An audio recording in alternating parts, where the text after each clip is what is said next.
Assalamualaikum warahmatullahi wabarakatuh. Yang terhormat Ibu Anissa Humairah selaku dosen mata kuliah Biologi Molekuler. Di sini saya Erlingga Amalia dengan NIM 2211-2010-27 akan memaparkan materi mengenai regulasi ekspresi gen dari protein Caspase-3. Lalu, apa itu regulasi ekspresi gen? Regulasi ekspresi gen adalah proses yang kompleks dan dinamis yang melibatkan banyak mekanisme pada tingkat transkripsi, translasi, dan modifikasi pasca translasi. Lalu, apa itu apoptosis? Apoptosis merupakan proses aktif dalam mekanisme kematian sel terprogram yang bersifat fisiologi dan melibatkan berbagai macam molekul protein dengan berbagai perubahan kimiawi dan juga fisik. Jalur apoptosis itu sendiri terdiri dari dua, yaitu jalur mitokondria atau jalur intrinsik dan jalur reseptor kematian atau jalur ekstrinsik. Jalur mitokondria itu sendiri itu bermula dari stimulus. Stimulus itu ada dua, yaitu stimulus fisiologis atau stimulus patologis. Kalau dari sini itu sendiri stimulusnya itu berasal dari penarikan faktor pertumbuhan, kerusakan dari DNA itu yang disebabkan oleh radiasi, toksin, radikal, atau bisa juga salah lipat protein. Itu bisa menjadi penyebab stimulus tadi itu. Nah, untuk jalur reseptor kematian atau jalur ekstrinsik ini sendiri itu dimulai dari interaksi reseptor antara ligan. Reseptornya itu sendiri ada reseptor Fas dan reseptor TNF. Lalu reseptor nanti itu akan berikatan dengan limfosite. Limfosite ini yang memiliki ligan dari Fas ini. Lalu, dalam apoptosis ini dikenal yang namanya caspase. Caspase merupakan kelompok enzim protease sistein yang berperan penting dalam mengatur dan mengeksekusi kematian sel secara apoptosis. Peran caspase dalam apoptosis itu dapat dibagi menjadi caspase inisiator dan caspase efektor. Caspase inisiator ini terdiri dari caspase 8, 9, dan 10. Caspase 8 dan caspase 9 merupakan kunci utama pada golongan caspase tersebut. Sedangkan pada caspase efektor itu terdiri dari caspase 3, 6, dan 7. Sedangkan caspase 3 adalah caspase yang dominan di antara caspase efektor. Caspase 9 itu menginduksi apoptosis melalui jalur intrinsik dan caspase 8 melalui jalur ekstrinsik.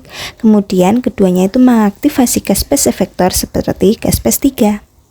Seperti yang sudah dijelaskan sebelumnya, caspase 3 merupakan caspase efektor utama dalam jalur apoptosis dan berperan dalam mengaktifkan sejumlah peristiwa seluler yang menyebabkan kematian sel.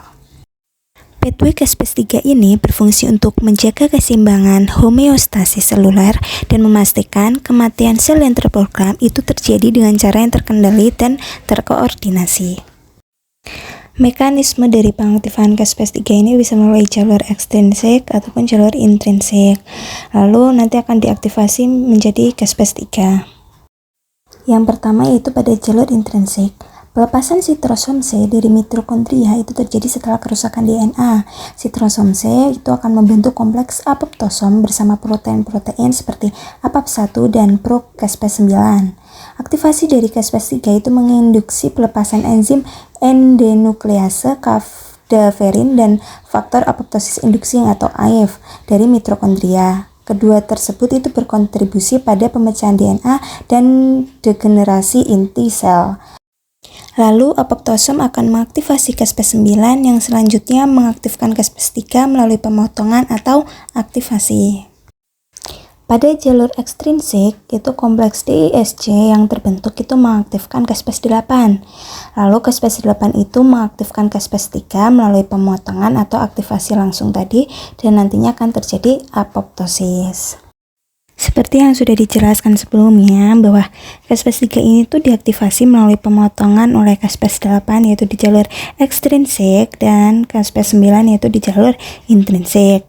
Aktivasi caspase 3 itu merupakan titik kunci dalam jalur apoptosis karena caspase 3 adalah caspase efektor utama yang berperan dalam penghancuran struktur seluler. Aktivasi caspase 3 itu menyebabkan penghancuran sitoskeleton dan protein seluler serta mengaktifasi enzim-enzim yang menghancurkan struktur sel. Proses ini membentuk badan apoptotik yang kemudian diakuisisi oleh sel fagosit. Lalu ada proses transkripsi caspase 3.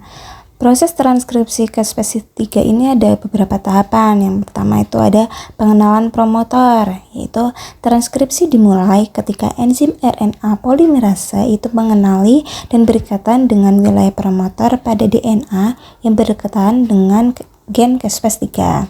Promotor ini berfungsi sebagai sinyal awal untuk mulai proses transkripsi. Yang kedua yaitu ada inisiasi transkripsi. RNA polimerase itu membuka untai DNA di lokasi promotor dan memulai sintesis RNA yang bersifat komplementer terhadap untai DNA tertentu. Molekul RNA yang dihasilkan itu disebut pre-mRNA. Lalu ada elongasi transkripsi. RNA polimerase itu bergerak sepanjang untai DNA, membaca urutan nukleotida pada untai cetakan dan menambahkan nukleotida ke rantai RNA yang baru terbentuk. Proses ini dikenal sebagai elongasi transkripsi. Proses transkripsi itu berakhir ketika RNA polimerase mencapai wilayah terminator pada DNA. Pada titik ini, RNA polimerase dan molekul RNA yang baru disintesis itu terlepas dari DNA.